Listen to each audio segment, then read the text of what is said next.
श्री कृष्ण गोविंद हरे मुरारी, हे नाथ नारायण वासुदेव।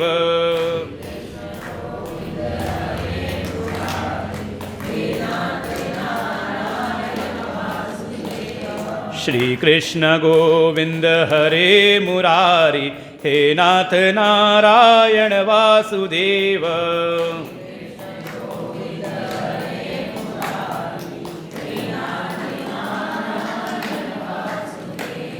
श्री कृष्ण गोविंद हरे मुरारी, हे नाथ नारायण वासुदेव।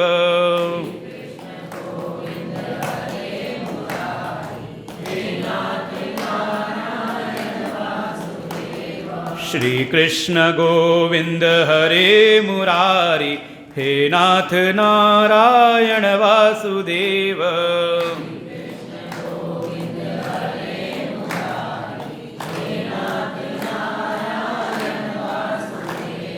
श्री कृष्ण गोविंद हरे मुरारी, हे नाथ नारायण वासुदेव।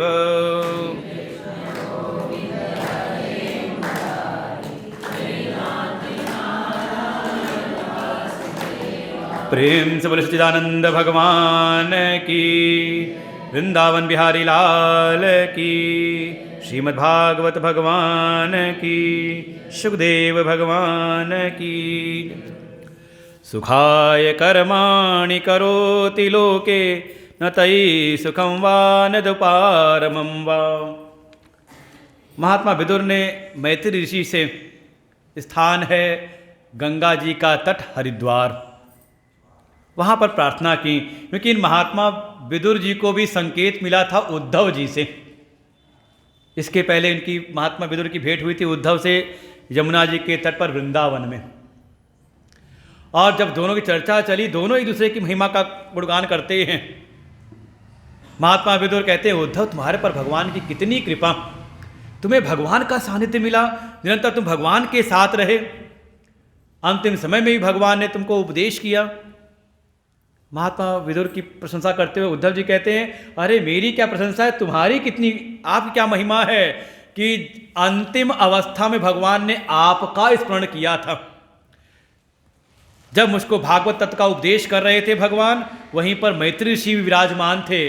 उपदेश देने के बाद भगवान ने मैत्री ऋषि को आदेश दिया था कि हे मैत्री, जहाँ कहीं भी तुमको महात्मा विदुर मिलें, तुम उनको ये भागवत तत्व का उपदेश कर देना, ऐसी मेरी आज्ञा है। अरे जब ये बात सुनी महात्मा विदुर तो भाव विभोर हो गए। अंतिम समय में भगवान ने मुझको याद किया। वास्तव महिमा उसकी भक्ति की है जिसको भगवान अपना लें। भगवान को सब अपनाए हुए हैं, सब मान रहे हैं भगवान को। भगवान से प्रेम तो सभी का है, किसी का अपने काम के लिए, किसी का किसी और के काम के लिए, लेकिन प्रेम तो बहुतों का है। महिमा उसकी है जिसको भगवान अपना मान लें। ये जब बात सुनी, भाव विभोर के आ गए गंगा जी के तट पर, मैत्री ऋषि से प्रश्न पूछा है और फिर मैत्री ऋषि ने उनको भागवत तत्व का उपदेश किया। आप देखो, भागवत का स्वाध्याय करोगे सब नाम आते रहेंगे। मैत्री उवाच, उद्धव उवाच, महात्मा विदुर उवाच, ये सब लिखे रहे, समझना कि कौन सी कथा कहाँ हो रही है वहाँ पर। और फिर पूरा ये सृष्टि का प्रकरण भागवत के तरह सुनाते हैं। बस समझ लें, इस ज्ञान के द्वारा ही, ऐसा नहीं कि व्यवहार में रहें तो हम व्यवहार अच्छी प्रकार से करें, कहीं पर आसक्त ना हो। देखो, कहीं ना कहीं हमारे चित्त की आसक्ति होती तो भीतर लोभ, काम, क्रोध सब आएगा। जैसे अपने कर्तव्य हैं, व्यवहार में आए तो अपने कर्तव्य का बोध बना रहे, कर्तव्य परायण रहें, और जब अपनी साधना में रहें तो अपने आत्मरूप का चिंतन, बिल्कुल तत्व का भी ध्यान बना रहे। सब कुछ करते हुए भी अपने भीतर अकर्तापन का भाव बना रहे। यही भागवत जी का उपदेश है और यही कारण है, यही तरीका है सुख की प्राप्ति का। विदुर जी ने यही पूछा है, सुखाय कर्माणि करोति लोके। इस संसार में जितने भी प्राणी सब सुख की प्राप्ति के लिए ही कुछ ना कुछ कर्म करने में लगे हुए हैं। लेकिन होता क्या है, कर्म तो पूरा होता है, वो सुख तो मिलता नहीं और दुखों से छुटकारा नहीं होता। क्या कारण है तो कहा केवल और केवल ज्ञान का अभाव। पूरा उपदेश भागवत का यहाँ प्रारंभ किया। यहाँ पर ब्रह्मा जी को जो आज्ञा मिली थी सृष्टि की, कैसे सृष्टि करूं, कैसे सृष्टि करूं, सबसे पहले उनकी मानसी सृष्टि प्रकट हो गए। भगवान के ही अवतार 4 ब्रह्म कुमार, सनक, सनंदन, सनातन, सनत कुमार, ये चारों ब्रह्म ऋषि प्रकट हुए। इसके बाद इन्होंने आज्ञा मानी नहीं। ब्रह्मा जी ने कहा सृष्टि की प्रजा को उत्पन्न करो। इन चारों ने कहा हम ये प्रवृत्ति के मार्ग में, घर गृहस्थी के मार्ग में हम नहीं जाएंगे, इस पचड़े में नहीं फंसेंगे।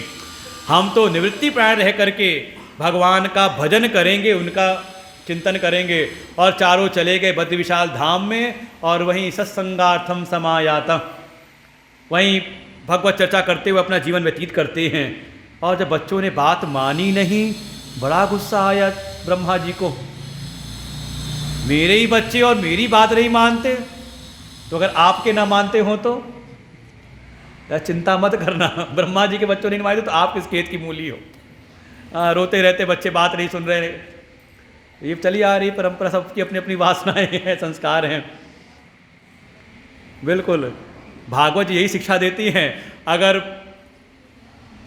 पुत्र सपूत हो समझो भगवान की कृपा है, और कपूत हो तो भी समझना भगवान की कृपा है, सेवा करे तो भी समझना भगवान की बड़ी कृपा है, सेवा मिल रही है, और न मिले तो ना भगवान की बड़ी कृपा है, नहीं तो हम इसी में आसक्त हो जाते।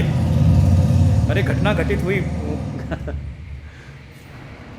एक समय 2 महापुरुष थे, 2 महात्मा थे, बड़े भगवान के भक्त, एक तुकाराम जी और एक नाथ जी। कोई संसार का कोई भगत गया उनके पास में, तुकाराम जी के पास गया, उनकी स्थिति को देखा। अरे अब पता है कि इनके जीवन के बारे में, दोनों गृहस्थ में थे।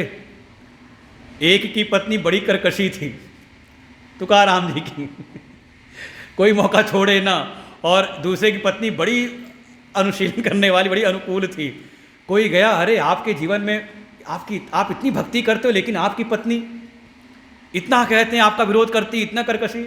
एक बार की घटना तो ऐसी सुनने में आती है, घर में कुछ ज़्यादा था नहीं, कभी कहीं गए थे कुछ किसी कार्य में, पुरोहित कर्म करने गए थे, वहाँ जो सेठ जी थे, जो जजमान था, उसने गन्ने का ढेर दे दिया, जिसका जो होता था वो दे दिया। गन्ना लिए जा रहे थे, रास्ते में कुछ बच्चे आए, बाबा जी गन्ना दे दो, एक एक करके सब गन्ना बांट दिया। और जब घर पहुँचे तो केवल एक गन्ना बचा, और पत्नी राह देख रही थी कि आज गए हैं काम पर तो कुछ तो आज मिलेगा, घर में कुछ है नहीं। और जैसे ही दरवाजा खोला, देखा एक गन्ना लिए हुए खड़े हैं। कहा बस एक गन्ना मिला था? कहा नहीं, जजमान ने तो पूरा ढेर दिया था, लेकिन रास्ते में बहुत सारे बच्चे थे, वो मांगते गए, मैं सब देता गया, ये एक ही बचा है। और उनकी पत्नी ने वो गन्ना लिया। कहा दुनिया के बच्चों का तुम्हें बहुत चिंता ध्यान है, अपने घर के बच्चे भूखे मर उसकी चिंता ध्यान नहीं है, और वही गन्ना उनकी पीठ पे दे करके मारा। अब सुना है ऐसा संतों के मुख से। तुकाराम जी जो थे, उनके मन में बिल्कुल क्रोध नहीं आया, उसमें भी प्रसन्न हुए। अरे वाह देवी, तुमने क्या चमत्कार किया, ये गन्ना एक था, 2 टुकड़े हो गए, लो एक तुम लो, एक मैं लेता हूँ। किसी ने कहा आपकी पत्नी इतनी आपका विरोध करती है, आपको बाधा नहीं लगती है जीवन? कहे नहीं, ये भगवान की कृपा है कि इतना ये कर्कशी है, अगर मेरे अनुकूल होती तो मैं इसमें आसक्त हो जाता, भगवान में मेरा मन नहीं लगता। ये ऐसी है तो इससे मेरी और भक्ति बढ़ती है। वही पहुंच गया उनके पास, एकनाथ जी के पास में। अरे आपकी पति तो बड़ी अनुकूल है। कहाँ ये भगवान की बड़ी, देखो दोनों परिस्थिति अलग है, लेकिन भाव दोनों का एक ही है। ये तो भगवान की कृपा है कि चलो मैं गृहस्थ में आया तो पत्नी अनुकूल मिली, साथ में भक्ति करती तो मेरे भक्ति में व्यवधान नहीं होता। बस देखने की दृष्टि चाहिए। ये अनुकूलता प्रतिकूलता ही जीवन है। अच्छा, जीवन क्या है? आप परिभाषित करो जीवन को। बिल्कुल एक जैसा बना रहे सब कुछ, उसके लिए आपको मुर्दा होना पड़ेगा। क्यों मुर्दा? देखो एक जैसा पड़ा रहता है एकदम, आगे क्या हो रहा है, बारात जा रही है, ये क्या हो रहा है, कोई कुछ पता नहीं, एक समान पड़ा हुआ है ना। लेकिन जीवन है तो जीवन में एक समरसता नहीं बनी रहती, उसमें उतार चढ़ाव बना ही रहता है। अनुकूलता प्रतिकूलता, चढ़ाव उतार, इसी का नाम जीवन है। इस ज्ञान के द्वारा, सत्संग के द्वारा हमें वो दृष्टिकोण प्राप्त होता है कि परिस्थिति कैसी भी हो हमारा मन विचलित ना हो। समत्वम योग उच्यते, हमारा मन समत्व में आ जाए। तो मन तो समत्व हो सकता है, परिस्थितियां नहीं। परिस्थितियां तो सबकी चलती रही हैं ऐसी ऊपर नीचे।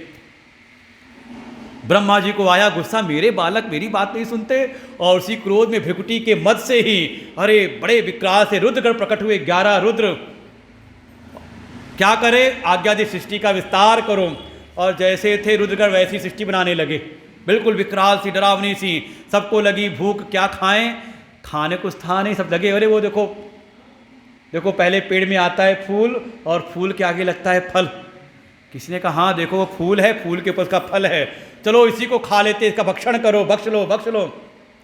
कुछ समझदार थे उसमें, उन्होंने कहा नहीं नहीं, रुक जाओ, इनकी रक्षा करो रक्षा करो, ये तो अपने दादाजी हैं। ब्रह्मा ने देखा उनको खाने के लिए आ रहे हैं सब, वो कमल की नाल में आके छुप गए। जाके रुद्रगण को बस करो, बस बहुत हो गई सृष्टि। तो जितने हो गए थे उसी में जो भक्षण कर रहे थे वो हो गए राक्षस, और जो रक्षा कर रहे थे वही हो गए यक्ष। देखिए जब सृष्टि होती, तीसरा स्कंद है, इसका नाम है सर्ग। और सृष्टि कैसी होती, कहा शुभ भी होती है और अशुभ भी होती है। ये जीवन के अंग हैं, साथ साथ चल रहे हैं। आसुरी सृष्टि भी हुई, इसी सृष्टि में ब्रह्मा जी से ही फिर ऋषियों की उत्पत्ति हुई है। देवर्षि नारद भी प्रकट हुए हैं ब्रह्मा जी से ही, भगवान के अवतार। और इसी सृष्टि में ही एक दैत्य हिरण्याक्ष भी उत्पन्न हुआ है। तो शुभ भी है और अशुभ भी है, इसलिए चिंता ना करें कुछ भी, उसके समत्व आ जाए हमारे भीतर। मनु जी महाराज प्रकट हुए, मनु शत्रुपा, सृष्टि का विस्तार करें तो लेकिन प्रजा रहेगी कहाँ पर, क्योंकि वो जो हिरण्याक्ष था दैत्य, उसने सारी सृष्टि को, इस पृथ्वी को चुरा करके पाताल में छुपा दिया था।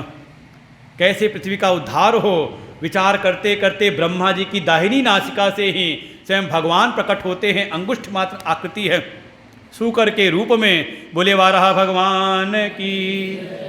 और बाहर निकलते ही धीरे धीरे उनकी जो आकृति है विकराल होने लगी, बिल्कुल हाथी के समान उनकी आकृति हो गई। और घुरघुराते हुए, जैसे सूकर है ना मिट्टी खोदते हुए जाता है, ऐसी भूमि में खोदते हुए भीतर पाताल के प्रवेश कर गए और हिरण्याक्ष का वध करके पृथ्वी को ला करके स्थापित किया। वो परीक्षित जी ने पूछ लिया कि ये हिरण्याक्ष कहाँ से आ गया। बीच में एक सूत्र और भी, ये जो सृष्टि होती है त्रिविधा होती है, 3 प्रकार से, अधिभौतिक, अधिदैविक और आध्यात्मिक। ये तीनों को समझना पड़ता है, शास्त्रों के रहस्य को समझना हो तो। जैसे पहले दिन ने कहा था ना, भागवत के 3 लाभ, आध्यात्मिक, अधिदैविक और अधिभौतिक। कुछ जो प्रत्यक्ष है, कुछ जो परोक्ष है और कुछ अपरोक्ष है अपने भीतर ही। जैसे पृथ्वी जो है वो है अधिभूत, इसे कहते हैं अधिभौतिक। अच्छा, पृथ्वी का जो गुण है गंध, पृथ्वी का गुण है गंध, ये न्यायशास्त्र पढ़ना पड़ेगा आपको तो समझ में आएगा। तो पृथ्वी जो अधिभौतिक है, इसका जो गुण है गंध, किससे ग्रहण होती है? गंध किससे लेते हो? नासिका से। इसलिए पृथ्वी का जब उद्धार करना था तो भगवान उद्धार करने के लिए प्रकट हुए कहाँ से? नासिका से।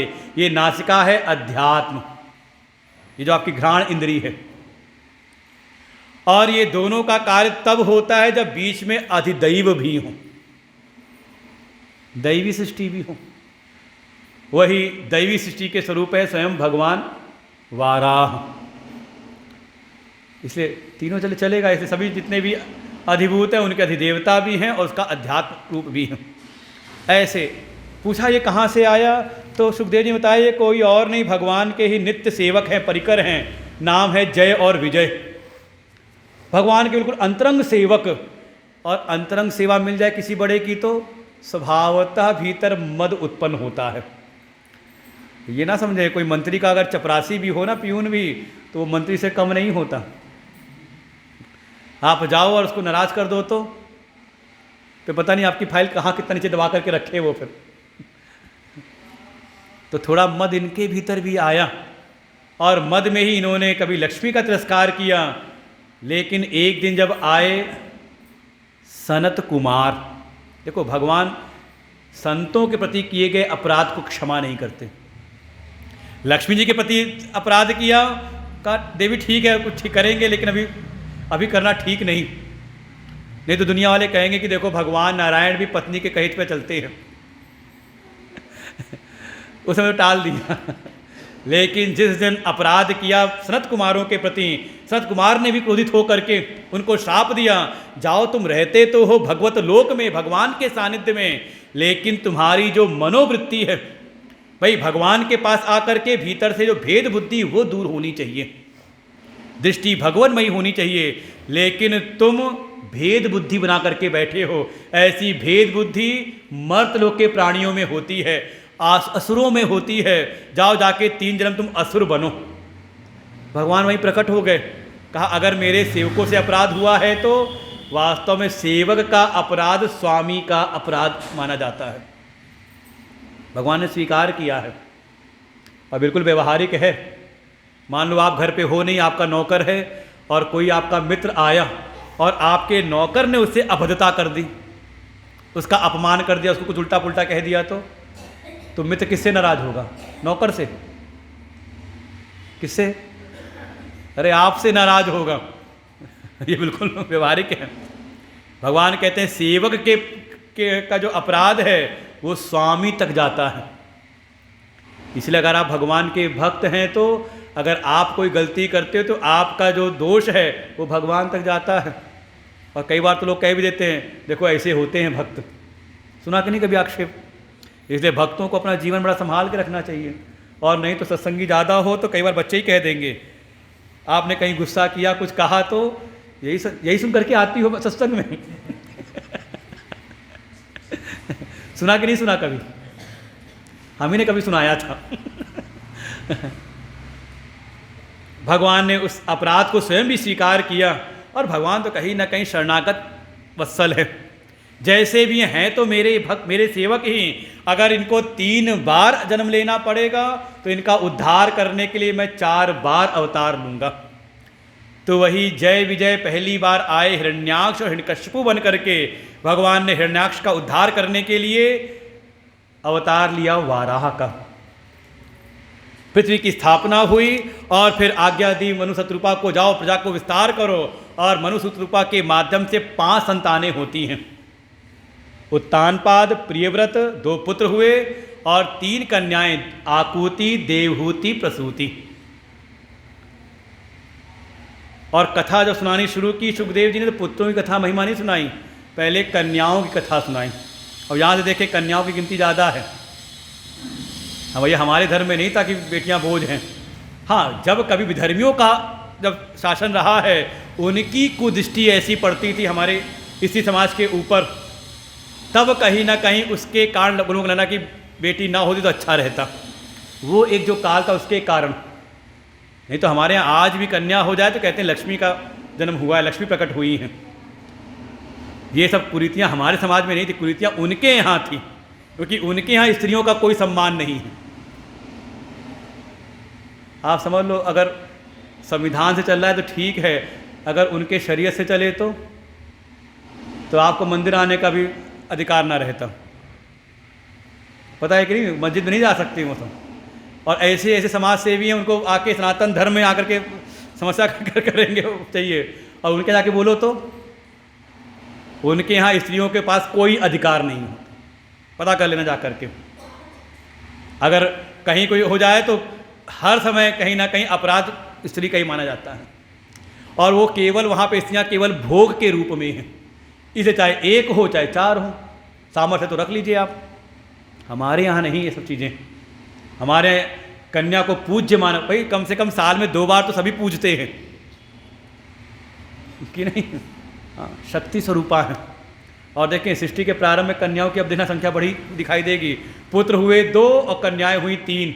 कथा भी सुनाई तो पहले कन्याओं की, जो मझली कन्याएं देव होती, ऐसी दिव्य कन्याएं कि देवताओं को आहूत करती, देवताओं को आना पड़ता है।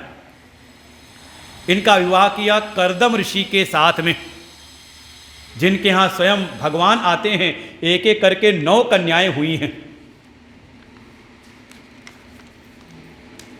कला, अनुसुईया, श्रद्धा, ये सब कर्दम और देवहूति कन्याएं हैं। अनुसुईया जी का नाम सुना होगा सबने। हवि, गति, क्रिया, ख्याति, अरुंधति नाम सुना होगा, वशिष्ठ जी की पत्नी। ये सब कर्दम और देवहूति की कन्याएं हैं। 9 कन्याएं हुई और इसके बाद स्वयं भगवान का अवतार होता है। बोले कपिल भगवान की जय। वास्तव में ये 9 कन्याएं 9 प्रकार की भक्ति हैं।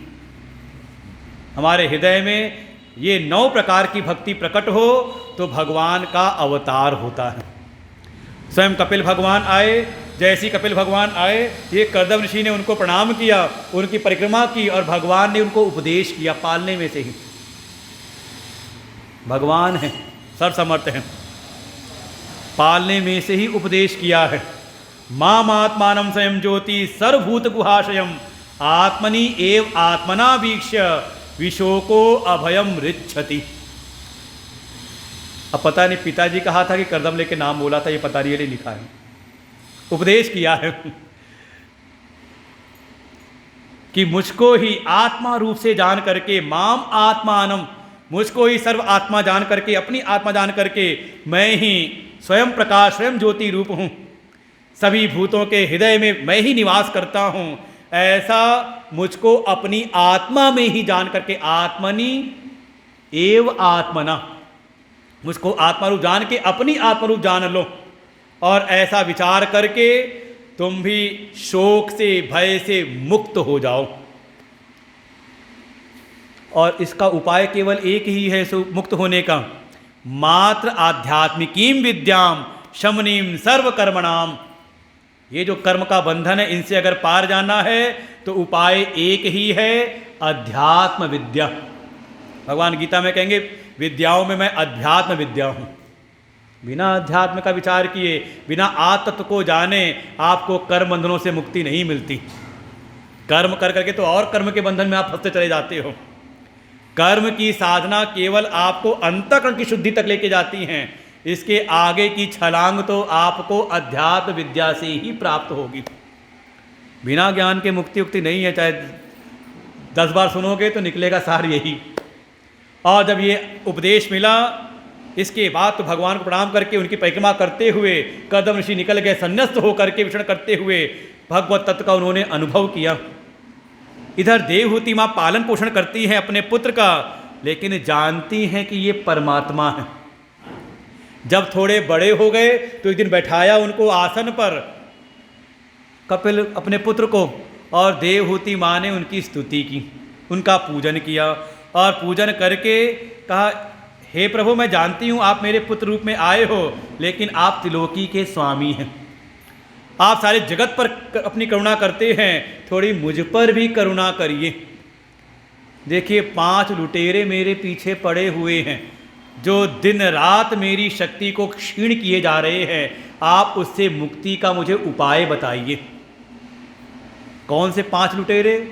ये 5 ज्ञान की इंद्रियां हैं ना, परांचिखानी वट्र स्वयंभू। ये जो 5 आपकी ज्ञान की इंद्रियां हैं, आँख, कान, नासिका, जिह्वा और ये त्वचा, ये समझ लो आपको भोग करा नहीं रही हैं। हमें लगता है कि हम भोग कर रहे हैं विषयों का, लेकिन वास्तविकता क्या है?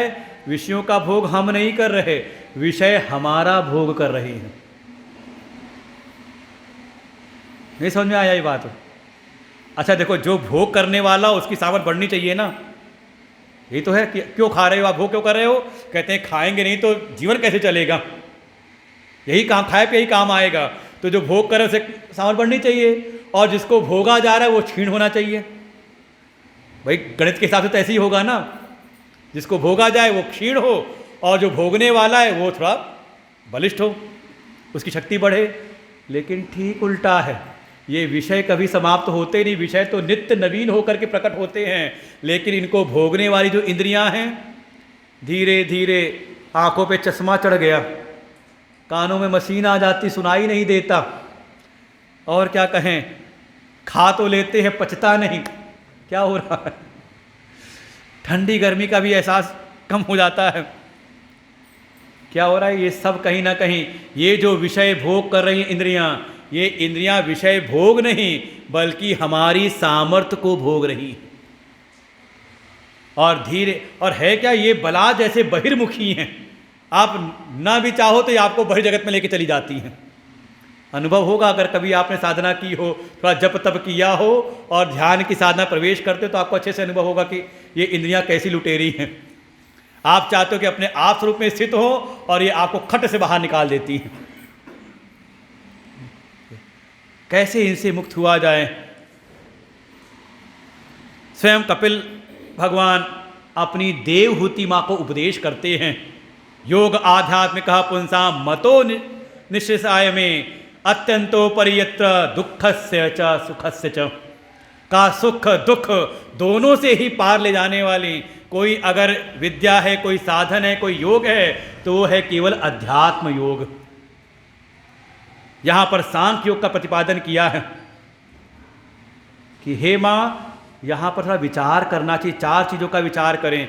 एक ऐसा तत्व है जो ना तो किसी का कारण है और ना किसी का कार्य है, वही वो परम तत्व है, उसको कहते हैं पुरुष। फिर एक दूसरा है जो सबका कारण है लेकिन कार्य किसी का नहीं है, सब उसी से उत्पन्न हो, सबको बनाने वाली वही है, उसका नाम है प्रकृति प्रधान। फिर एक ऐसा तत्व है जो कारण भी है और कार्य भी है, कार्य है प्रकृति का और पंच तत्वों का, पंच महाभूतों का, कहा वो कारण है, उसको समझो महत्तत्व। एक ऐसा है जो कार्य तो है लेकिन कारण किसी का नहीं, कहा वो पंचभूत। ये पंच महाभूत क्या है? का कार्य तो हैं महत्तत्व के लेकिन किसी का कारण नहीं, इसके बाद कोई आगे उत्पत्ति हुई नहीं, केवल इन पंच महाभूतों का मिलावट होता है सब, इसके आगे कोई उत्पत्ति नहीं, इसके बाद जो कुछ है सब विकृतियां हैं।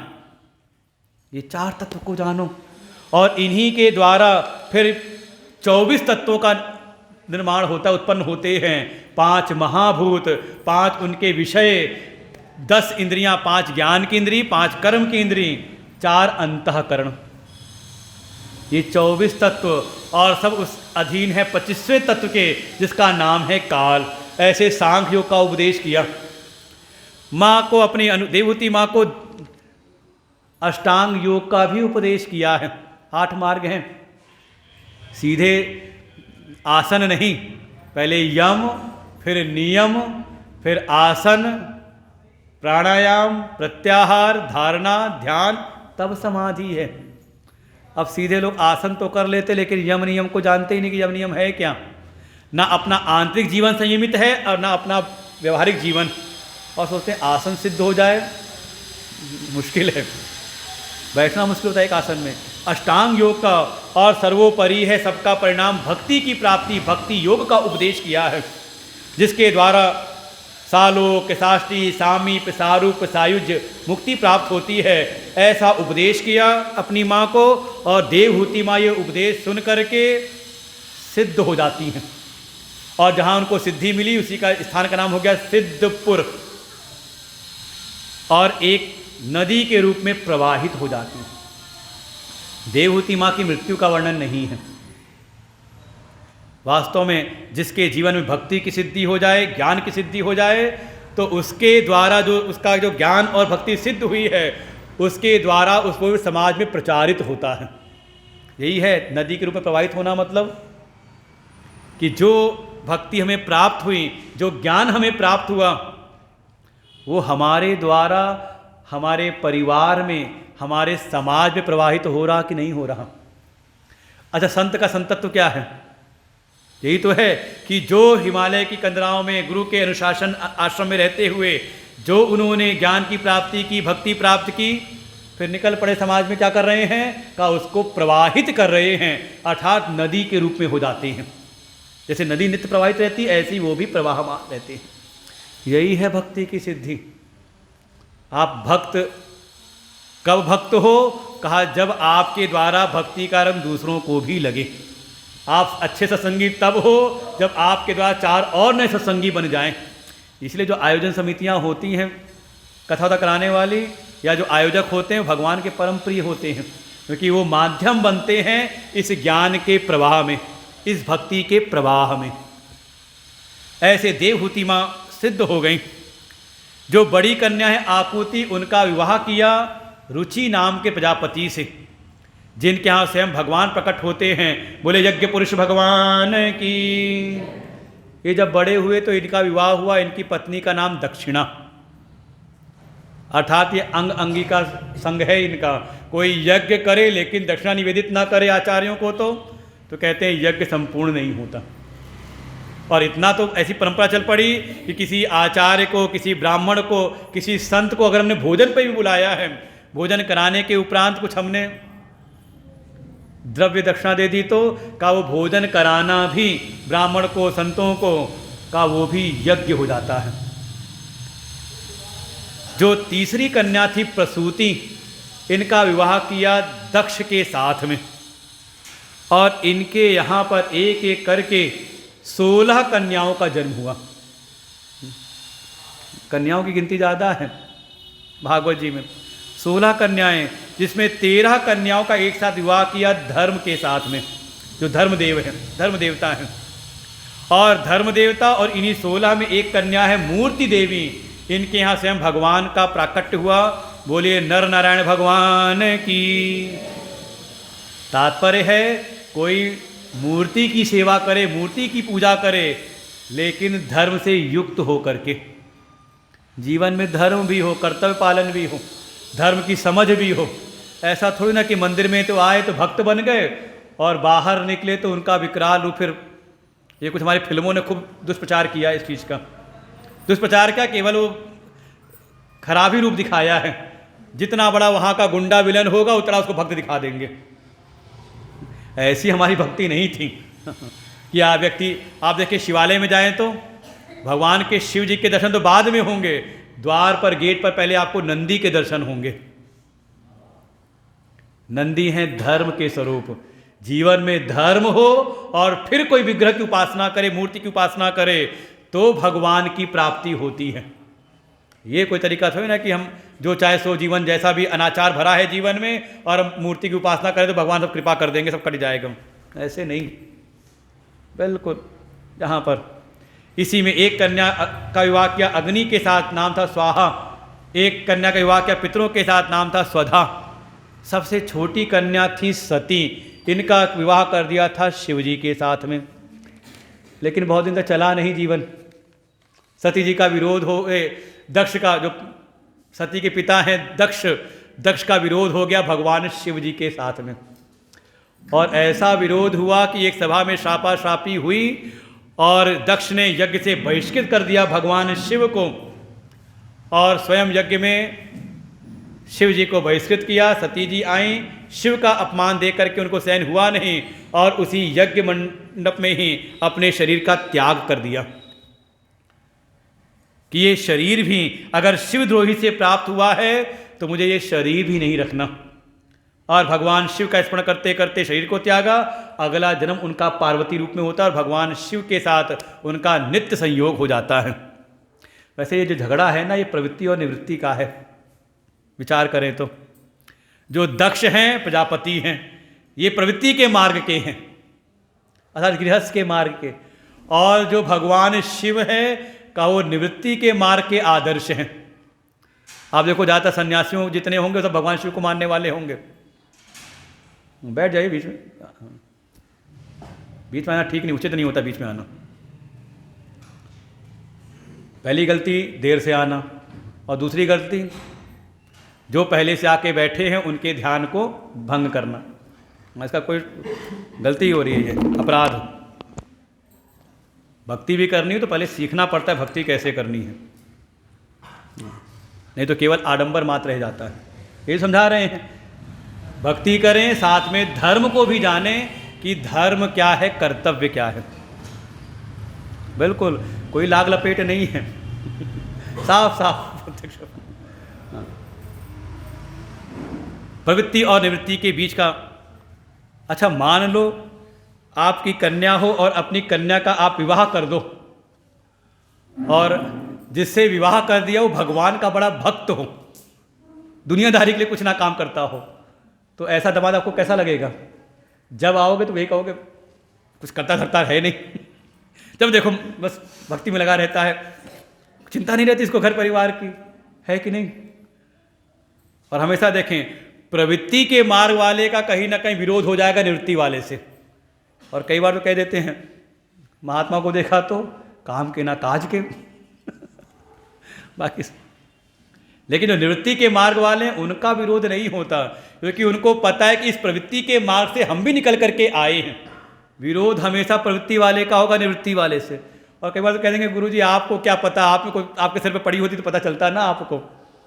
ये नहीं जानते कि आप चला रहे हो 10 लोगों की गृहस्थी, और क्या पता उनके पास सैकड़ों की गृहस्थी पल रही हो उनके आश्रय पर। लेकिन कहीं ना कहीं प्रवृत्ति के मन में खटका जरूर रहता है। और वही सब निकल करके आया दक्ष और भगवान शिव के बीच में। भगवान शिव बिल्कुल कोई उनका विरोध नहीं, लेकिन दक्ष विरोध करता है। सारी घटना घटित हुई, और देखें इस चतुर्थ स्कंद जिसका नाम है विसर्ग, तीसरा था सर्ग, अर्थात भगवान की प्रेरणा से क्षोभ हुआ और सृष्टि प्रकट हुई। तो ये ईश्वरी सृष्टि है, लेकिन भगवान की बनी इस सृष्टि में ही कहीं ना कहीं भेद उत्पन्न हो जाता है। कहा ना, शुभ अशुभ, कोई अच्छा लगता है कोई बुरा लगता है। कौन बना रहा है अच्छा बुरा? सारी सृष्टि अगर भगवान से बनी है, उसमें आप दोष निकालो, दोष किसका होगा फिर? बनाने वाले का। तो आप बढ़िया भोजन बनाओ, हमें खिलाओ, और मैं उसमें 10 कमी निकाल दूं, भोजन में कमी निकाल दूं, तो कमी किसकी निकलेगी? बनाने वाले की। आप बढ़िया घर बनाओ और मैं मुझको बुलाओ दिखाने, आइए आपको अपना घर दिखाएं, और मैं जिस कोरे पे जाऊं, ये ठीक नहीं बनाया है, ये किस बताया कैसे बना दिया, ये बिल्कुल गलत है, ये यहाँ कमरा बना दिया, यहाँ कमरा नहीं होना चाहिए, यहाँ बाथरूम बना दिया, तो दोष किसका है? घर का नहीं, घर को बनाने वाले का। तो ये जो सारी सृष्टि आप कहते सारी सृष्टि भगवान ने बनाई है, तो इसमें कहीं दोष तो नहीं देखते? कहा ये भगवान की बनाई सृष्टि में जीव अपनी एक नई सृष्टि बना लेता है। देखो जो भी हैं सब पंचभूतों से बने हुए हैं, लेकिन ये मेरा है, ये पराया है। किसने बनाया ये? कहा जीव ने। ये भगवान की बनाई ईश्वर की सृष्टि में ये जो भेद उत्पन्न हो जाता है, इसी का नाम है विसर्ग। अगर इस भेद बुद्धि से ऊपर उठना है तो सम्यक प्रकार से जीवन में धर्म, अर्थ, काम, मोक्ष को समझना पड़ता है। ये चारों पुरुषार्थ, और ये चारों पुरुषार्थों को ही समझाया है कथाओं के माध्यम से इस चतुर्थ स्कंद में। जो धर्म पुरुषार्थ, उसकी कथा है दक्ष की कथा। दक्ष यज्ञ करता है, लेकिन जिस यज्ञ के द्वारा, धर्म के द्वारा भगवत प्राप्ति उद्देश्य होना चाहिए, वो अपने व्यक्तित्व को पुष्ट करने के लिए करता है, अपने अभिमान को बनाए रखने के लिए, भगवान शिव को नीचा दिखाए रखने के लिए, नीचा करने के लिए करता है। तो उसके द्वारा किए गए उसके धर्म का नाश होता है, बल्कि वो उसके द्वारा नाश किया गया धर्म उसी का नाश कर देता है। जीवन में धर्म करें तो धर्म का प्रयोजन हो भगवत प्राप्ति, अंतःकरण की शुद्धि, हृदय की निर्मलता, ना कि किसी को नीचा दिखाना। ये कई बार होता है, लोग इसलिए भी धर्म करते हैं दूसरे को नीचा दिखाना है। समझ लें, आपके द्वारा किया गया जो ऐसा धर्म है वो आपका ही नाश कर देगा एक समय। और वेदांत तो इस पर बिल्कुल जोर देता है। यहाँ की जो साधना है, ये भक्ति की साधना, इस ज्ञान की साधना, ये साधना अपने व्यक्तित्व को पुष्ट करने के लिए नहीं है, बल्कि इस व्यक्तित्व को जो परम अस्तित्व है उसमें विलीन करने की साधना है। देखो ब्रह्मा जी ने ये पूछा था ना, अपने विशिष्ट व्यक्तित्व का हमें मान ना हो। दक्ष ने यही गलती की थी, अपने व्यक्तित्व को पुष्ट करने में लगता है भगवान शिव को नीचा दिखाने के लिए, और उसके धर्म का नाश होता है। दूसरा जो अर्थ पुरुषार्थ है, अर्थ पुरुषार्थ में कथा सुनाई ध्रुव की कथा। मनु जी के बड़े पुत्र हैं उत्तानपाद, उनकी 2 पत्नियां हैं सुनीति, सुरुचि। बड़ी पत्नी सुनीति, उनके पुत्र हैं ध्रुव, छोटी पत्नी है सुरुचि, उनके पुत्र हैं उत्तम। ये जो उत्तानपाद हैं ना, अपनी बड़ी पत्नी की उपेक्षा करते हैं और छोटी पत्नी से ज़्यादा प्रेम है। यही कारण से उस सुरुचि ने एक समय ध्रुव का तिरस्कार किया। पिता की गोद में बैठे जा रहे थे, उतार करके नीचे हटा दिया।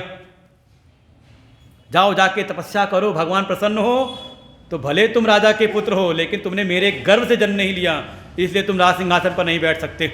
ऐसा तिरस्कृत करके निकाला। लेकिन सुनीति ने ऐसी स्थिति में भी ध्रुव के भीतर कोई द्वेष उत्पन्न नहीं किया। मां मंगलम तात, हे पुत्र, अपने चित्त में किसी के प्रति अमंगल की भावना लेकर के मत आना। तुम्हारी माँ ने, छोटी माँ ने बिल्कुल सही कहा है।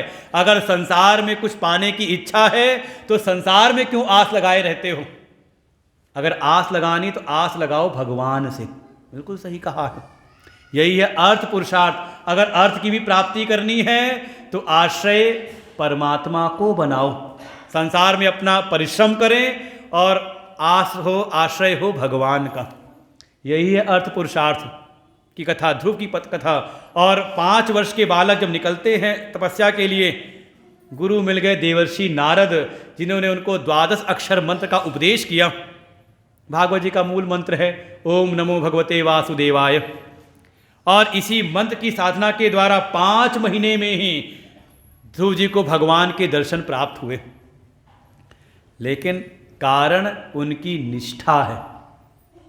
अभी तो क्या है कि हमें मंत्र भी मिलता है, गुरु भी मिलते हैं, इष्ट भी मिलते हैं, लेकिन जितनी निष्ठा हमारी संसार पर है ना, उसके 1% भी न तो भगवान पर निष्ठा है, विश्वास है, ना तो मंत्र पर विश्वास है, और ना ही गुरु पर विश्वास है। परिणाम करते जा रहे हैं, कुछ परिणाम निकलता नहीं। ध्रुव जी 1 महीने में जैसे साधना उनकी आगे बढ़ती, उनको लगता है कि अभी फल की प्राप्ति हुई नहीं, तो दोष उनका भगवान पर नहीं जाता, दोष उनका गुरु के ऊपर नहीं जाता, दोष दृष्टि उनकी मंत्र पर नहीं जाती, दोष दृष्टि आती है अपने भीतर। शायद मेरी साधना में उतनी अभी परिपक्वता नहीं है। अगले महीने अपनी साधना को और बढ़ाते हैं, फिर 1 महीना बीता और बढ़ाया, चौथे महीने और बढ़ाते हैं, 5 महीने की साधना में। लेकिन कारण है एक तो गुरु की प्राप्ति, गुरु के निर्देशन के अनुसार मंत्र और भगवंत दोनों पे उनकी प्रगाढ़ निष्ठा है। संदेह नहीं आता। यहाँ तो 4 दिन पूजा करते हैं, लगता है ये मंदिर ठीक नहीं, कोई और मंदिर देखते हैं, वहाँ पूजा की जाए। वहाँ के दूसरे मिल जाएंगे क्या? हैं तो वही। ध्रुव की कथा जो है अर्थ पुरुषार्थ, अगर अर्थ पुरुषार्थ में आपको असफलता है तो कहीं ना कहीं आपकी निष्ठा में कमी है, और ये संसार में भी है। अगर आपकी अपने लक्ष्य के प्रति निष्ठा ना हो, साधन के प्रति निष्ठा ना हो, तो आप कुछ दिन में कुछ प्रयास करके अपने लक्ष्य बदलते रहोगे, साधन बदलते रहोगे, लेकिन पहुंचते कहीं नहीं। ये जीवन की कथा है। आप देखो, इसी संसार में कोई लक्ष्य को प्राप्त भी कर लेता है, और कोई ऐसा है बढ़िया संसाधन में रहकर के लक्ष्य प्राप्ति नहीं होती उसे। कारण है निष्ठा, दृढ़ता में, दृढ़ संकल्पता में कमी रहती है, लगन में कमी होती है। ये है अर्थ पुरुषार्थ कथा। इन्हीं ध्रुव जी के वंश में एक हुए राजा अंग, अंग के पुत्र हुए वेन, वो महादुष्ट निकला। संतों ने आके समझाने का प्रयास किया, वो संतों का तिरस्कार करता है। वो संतों ने हुंकार भरी और वेन का शरीर शांत हो जाता है। लेकिन जो राजमाता हैं, उनके निवेदन पर संतों ने उस वेन के शरीर का मंथन किया। पहले उसके भीतर के जो पाप हैं, कलमश हैं, वो निकले काला काला रूप लेकर के, वही हो गए निषाद। और उसके बाद जब दोबारा मंथन किया, तब वेन के शरीर से ही स्वयं भगवान प्रकट होते हैं। बोले पृथु महाराज की। और इस वेन की दुष्टता के कारण ये जो पृथ्वी है, अपनी जो भी औषधियाँ थी, वनस्पतियाँ थी, जो रत्न थे, उसको अपने गर्भ में छुपा लिया था, जिससे कि ये सामर्थ्य दुष्टों के हाथ में ना लगे। वैसे आज भी किया जाता है। जब ये पृथु जब राजा बने, देखा प्रजा त्राही त्राही कर रही है, धन्य धान का अभाव है, तो धन्य धान की प्राप्ति के लिए, प्रजा को हर्ष प्रदान करने के लिए, आनंद प्रदान करने के लिए पृथु जी राजा होकर के स्वयं पृथ्वी का दोहन करते हैं। हल लेकर के पूरी पृथ्वी का उन्होंने दोहन किया और प्रजा को धन धान से संपन्न कराया। ये है काम पुरुषार्थ की कथा। अगर कामनाएं हैं, अगर भोग चाहते हैं तो आलसी ना बने। ये सूत्र है हमारे भागवत जी का। समस्या आज के समय यही है नए समाज में, चाहत तो बहुत है, महत्वाकांक्षाएं तो बड़ी बड़ी सी हैं, रातों रात बस करोड़पति बनना है, लेकिन परिश्रम नहीं करना। तो क्या करना है का कोई शॉर्टकट रास्ता मिल जाए तो खड़े हो गए कहीं सुनसान रास्ते पर बंदूक लेकर के, कोई मिल जाए। कहा ये इससे जीवन का पतन है। महत्वाकांक्षाएं हैं तो परिश्रमी बने, ये है काम पुरुषार्थ की कथा। और इसी में आगे चल करके इसी वंश में एक राजा प्राचीन बरी हुए जो बड़े बड़े यज्ञ किया करते थे। उनके यज्ञ मंडप में ही आए देवर्षि नारद। देखा इनका अंतःकरण तो शुद्ध है, लेकिन कर्म में ही इनकी निष्ठा लगी हुई है, इनको परम तत्व की प्राप्ति, मोक्ष की प्राप्ति नहीं होगी। तब देवर्षि नारद ने उन राजा प्राचीन बरही को उपदेश किया पुरंजनोपाख्यान का, और पुरंजनोपाख्यान के द्वारा उनको तत्व का उपदेश किया। और यही है मोक्ष पुरुषार्थ की कथा। समझे, चारों कथाएं हैं, धर्म अर्थ काम मोक्ष। और सबका एक रहस्य, बिना इसके जाने हम आगे बढ़ नहीं सकते। पहले भी कहा था बिना ज्ञान के नहीं। और पुरंजन का जो उपाख्यान है वो तत्व का ही निर्देशन करता है कि ये जीव ही पुरंजन है, था ईश्वर के साथ में आत्मलोक में, लेकिन विषयों में आसक्त होकर के वो आत्मलोक से उसका पतन होता है। ये पूरी कथा सुनेंगे वहाँ पर, और कैसे उसका संघर्ष। और जब आया रहने के लिए जगह ढूंढने लगा, कहाँ देखो विषयों की आसक्ति, विषय वासना है तो विषयों को भोगने के लिए चाहिए होता है शरीर। बिना इस शरीर के, स्थूल शरीर के आप विषय को नहीं भोग सकते। तो आकर के रहने के लिए नगर ढूंढता है, तो उसको 9 द्वारों वाला नगर मिला। वो कोई और नहीं है, शरीर ही 9 द्वारों वाला नगर है। 7 छिद्र ऊपर हैं द्वार और 2 नीचे हैं। वो शरीर में आकर के, और आया तो यहाँ इसको स्त्री मिली जिसको अपना पता नहीं कि वो कौन है, उसका क्या नाम है। वो कोई और नहीं, वही उसकी जो भीतर आए तो बुद्धि मिली। ये अज्ञान से युक्त बुद्धि ही पुरंजनी है। उस आत्म तत्व का निर्देशन कराया इस उपाख्यान के द्वारा। फिर इन्हीं मनु जी के ही छोटे पुत्र थे, नाम था प्रियव्रत। इनके वंश में भी स्वयं आते हैं भगवान। बोले ऋषभ भगवान की। जिनका विवाह हुआ जयंती, इंद्र की कन्या जयंती के साथ में 100 पुत्र हुए, जिसमें सबसे बड़े थे भरत, जिन्होंने इस राज्य का, इस देश का राज्य का संभाला, और उनके नाम से ही इस राष्ट्र का नाम पड़ा भारतवर्ष। 5 पुत्र हुए। एक समय इनके भीतर प्रौढ़ अवस्था में, एक समय इनके अंदर वैराग्य आया। तो जैसा ऋषभ देव ने एक निवृत्ति के मार्ग का प्रचार किया था, ये भी संन्यास्त होकर के चले गए जंगल में। लेकिन किसी गुरु की शरण का वर्णन नहीं आता। स्वतंत्र रूप से साधना करते हैं। वहाँ एक हिरण के बच्चे में आसक्त हुए, और परिणाम हिरण में आसक्त होकर के शरीर छूटा। अगला जन्म उनका हिरण का होता है। बस ये है कि पूर्व की जो साधना थी उसके कारण उनको स्मरण बना रहता है पूर्व के जन्म का। इसलिए हिरण के शरीर में आकर के कहीं आसक्त हुए नहीं, उसी गंडकी नदी में शरीर डुबो करके शरीर का त्याग किया साधना करते करते।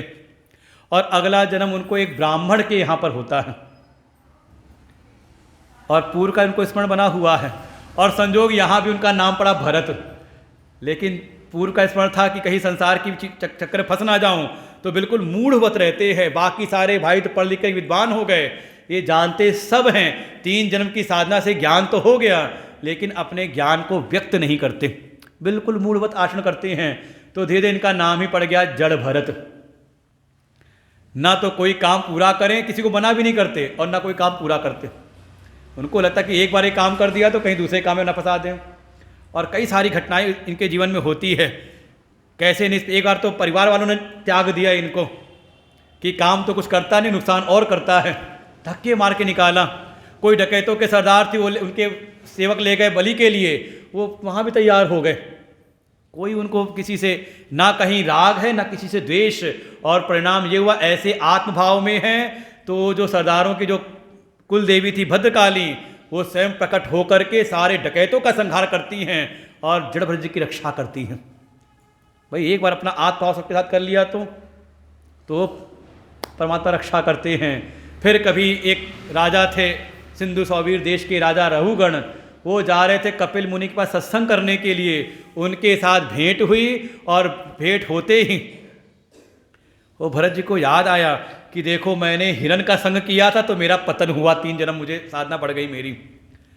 लेकिन उस हिरण ने तो एक साधक का, एक विरक्त का संग किया था ना, तो पहचान गई ये मेरा हिरण का बच्चा ही मेरे संग के कारण ये राजा बना हुआ है। और ऐसा पहचान करके राजा रहुगण को तत्व का उपदेश करते हैं। और देखिए यहाँ भी है, परमार्थ और व्यवहार दोनों का सुंदर निरूपण किया है। ज़्यादातर हम इसी में भटकते हैं, जब परमार्थ करते हैं तो उसमें कहीं व्यवहार को ले आते हैं, और जब व्यवहार का क्षेत्र होगा तो वहाँ परमार्थ ले आते हैं। बिल्कुल अलग अलग करके कैसे इसको समझें, कैसे साधना के मार्ग में आगे बढ़ें, इसका निरूपण किया है। और ये जो पंचम स्कंद है इसका नाम है स्थान। वास्तव में ये सारी सृष्टि में एक विभाजन की प्रक्रिया चल रही है। सब अलग अलग होना चाह रहे हैं, लेकिन सबको एक स्थान पर स्थापित करने के कारण जो परमात्मा है वही है स्थान। जैसे अपने शरीर में ही वो भीतर वाला चेतन निकल जाए तो का सब ये गले सड़ने लगता है, अलग अलग होने लगता है सारे पंच महाभूत, लेकिन इसको जोड़ के रखने वाला का भीतर जो अधिष्ठान है, ऐसी सारे जगत को एक ही स्थिति में बनाए के रखने के लिए परमात्मा का नाम ही, परमात्मा ही परम स्थान है। और वही पोषण करते हैं। कैसे? तो छठे स्कंद में उसकी कथा सुनाई, और छठे स्कंद में मुख्य रूप से 3 कथाएं हैं। एक तो अजामिल की, एक वृत्रासुर की और मरुदगणों की। भगवान कैसे पोषण करते हैं? तो कहा जैसे मातृवत, जैसे माँ पोषण करती है। छोटे थोड़े से में भी माँ प्रसन्न हो जाती है। बहुत बड़ी सेवा बच्चा ना भी करे तो थोड़ी भी सेवा कर दे तो भी माँ प्रसन्न हो जाती है। ऐसे ही अगर कोई पथ से भ्रष्ट भी हो जाए लेकिन भगवान के नाम का आश्रय ले ले, तो नाम की महिमा में कथा सुनाई है अजामिल की। जो पथ भ्रष्ट हो गया था लेकिन संतों की कृपा से पुत्र का नाम रखवा दिया नारायण, और नारायण नारायण जपते जपते उसके सारे पाप कटे और फिर यम के पास से उसका छुटकारा होता है। और वहीं से उसको प्रेरणा मिली, संतों की कृपा से ही भगवत भजन करते हुए ज्ञान की प्राप्ति करके उसका भी मोक्ष होता है। फिर दूसरा आश्रय है भगवान के रूप का ध्यान। ध्यान से शुरू किया ही था प्रारंभ में कि 4 प्रकार का ध्यान। एक तो निर्विषय होकर के आत्मा का ध्यान, बड़ा मुश्किल लगता है, उतनी अगर सात्विकता ना हो भीतर तो संभव होता नहीं। विराट का ध्यान भी नहीं होता। अगर पूर्व की वासनाएं ज़्यादा प्रगाढ़ हैं, देह में स्थिति है, तो भगवान के रूप का ध्यान करें। देखिए जहाँ शुरू किया वहीं समापन कर रहे हैं रूप का ध्यान से, क्योंकि मन हमारा जिसका चिंतन करता है, जिसका ध्यान करता है, वो मन वैसा ही हो जाता है। अगर दुष्ट का चिंतन करे, ध्यान करे, तो मन में कैसी वासनाएं जगेंगी? का दुष्टों वाली। और आप किसी भक्त का चिंतन करें, भगवान के रूप का ध्यान करें, तो भीतर भी वो सात्विकता, वो मधुरता जीवन में आती है। तो रूप का ध्यान में कथा सुनाई है वृत्रासुर की। एक असुर जो एक ऋषि के तप से प्रकट हुआ था, और जब इंद्र से युद्ध होता है तो इंद्र भी पराजित होने लगते हैं। तब एक ऋषि जिनका नाम था दध्यंग अथर्वण, उनकी अस्थियों से एक शस्त्र बना था वज्र, उन्हीं ऋषि का नाम पड़ा था बाद में दधीचि। उनके शस्त्र से, अर्थात ऋषि के कोप से प्रकट हुआ है असुर, तो फिर उसका समाधान भी का किसी तपस्वी के कृपा से ही संभव है। वृत्रासुर का वध कराया। जो भगवान के रूप का ध्यान पूर्वजन्म में करता था, एक त्रुटि हुई तो उसको असुर योनि प्राप्त हुई थी, लेकिन अंतिम समय में उसको भगवान के रूप का ध्यान हुआ और भगवान की सुंदर स्तुति करता है, भगवान ने उसका भी उद्धार किया। और तीसरी कथा आती है मरुदगणों की कथा, जिसमें महिमा आती है भगवान के अर्चन की। थोड़ी हम भगवान की अर्चना करें, उनकी उपासना करें, इसके द्वारा भी हमारा अंतःकरण शुद्ध होता है। तो नाम की साधना, रूप का ध्यान और भगवान की अर्चना, ये सब अंतःकरण की शुद्धि का कारण है। और कोई इनमें कोई भी साधन पकड़ ले तो उसका पोषण स्वयं भगवान करते हैं। इसलिए छठे स्कंद का नाम है पोषण। इसके बाद कथा आती है 7वें स्कंद की, जिसमें भगवान के परम भक्त प्रहलाद की कथा है। और समय भी उन्हीं का है, त्योहार आने वाला है, तो उनकी कथा थोड़ा विस्तार से हम लोग कल सुनते हैं। आज यहीं पर हम सब विश्राम लेते हैं। बस वो मूल बातें ध्यान रखनी हैं। भागवत जी की पूरी परंपरा प्रकट हुई किससे? स्वयं भगवान नारायण से।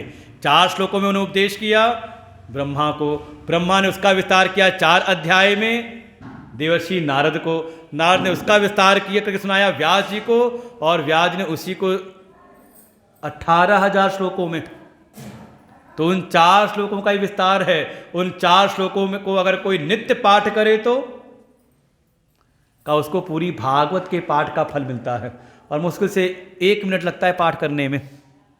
और कभी आप जो भागवत आती गीता प्रेस की संस्कृत हिंदी वाली आप खोलोगे तो शुरू में प्रारंभ में छपी मिलेगी चतुश्लोकी भागवत अर्थ के सहित, तो बिल्कुल उसका अभ्यास करें, पाठ करें, क्योंकि मुक्ति का एकमात्र उपाय है अध्यात्म विद्या, ज्ञान की प्राप्ति। बाकी जितने भी साधन हैं उस ज्ञान की प्राप्ति में पात्रता जैसी होनी चाहिए उसको उत्पन्न करने के लिए हैं। तो हम लोग आगे कल सुनते हैं। कल चौथा दिन है तो कल भगवान के भी प्राकट की कथा होगी, भगवान कृष्ण के भी, तो हम लोग उसका भी आनंद लेंगे। आज यहीं पर विश्राम लेते हैं। ओम पूर्णमदः पूर्णमिदं